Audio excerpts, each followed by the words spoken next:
कांग्रेस आने वाले लोकसभा चुनाव में इस बार उत्तर प्रदेश में अपना जनाधार बढ़ाने के लिए पूरी ताकत झोंकने की तैयारी में है। विपक्षी गठबंधन इंडिया में सीटों की भागीदारी को लेकर कांग्रेस पिछले 2 विधानसभा चुनाव परिणामों के आधार बनाकर अपने लिए नई समीकरण बनाएगी। कांग्रेस अपनी परंपरागत सीट रायबरेली व अमेठी के अलावा लखनऊ, कानपुर, सहारनपुर समेत 1 दर्जन सीटों पर दावा नहीं छोड़ेगी।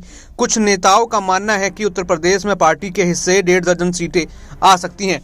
पार्टी उन्हीं सीटों पर ताकत झोंकेगी जहां गठबंधन में शामिल दलों के सहयोग से जीत सुनिश्चित की जा सके।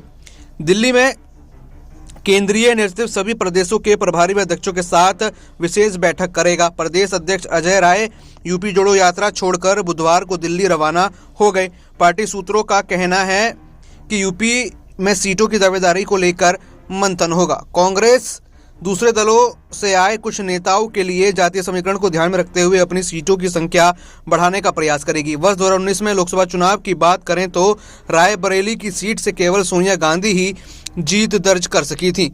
पार्टी फतेहपुर सीकरी, अमेठी व कानपुर की तीनों सीटों पर ही दूसरे स्थान पर रही थी। 2014 लोकसभा चुनाव में रायबरेली में सोनिया गांधी व अमेठी में राहुल गांधी ही जीत सके थे। कांग्रेस तब 6 सीटें सहारनपुर, गाजियाबाद, लखनऊ, कानपुर, बाराबंकी व कुशीनगर में दूसरे स्थान पर रही थी। लेकिन इस बार अपना जनाधार बढ़ाने के लिए कांग्रेस पूरी यहाँ पर कोशिश में लगी हुई है और इस बार यहाँ पर यूपी को जीतने की तैयारी में है और गठबंधन के साथ यहाँ पर संभवता है कि यहाँ पर कांग्रेस और इंडिया अलायंस मिलकर यूपी की कई सारी सीटें यहाँ पर जीत ले और यूपी ही कहीं ना कहीं लोकसभा में दिल्ली तक के रास्ते खोलती है, ऐसा कहा जाता है। तो ऐसे में कहीं ना कहीं बीजेपी को हराने के लिए पूरी तरीके से इंडिया अलायंस यहाँ पर कांग्रेस की यूपी के समीकरण पर चलने को तैयार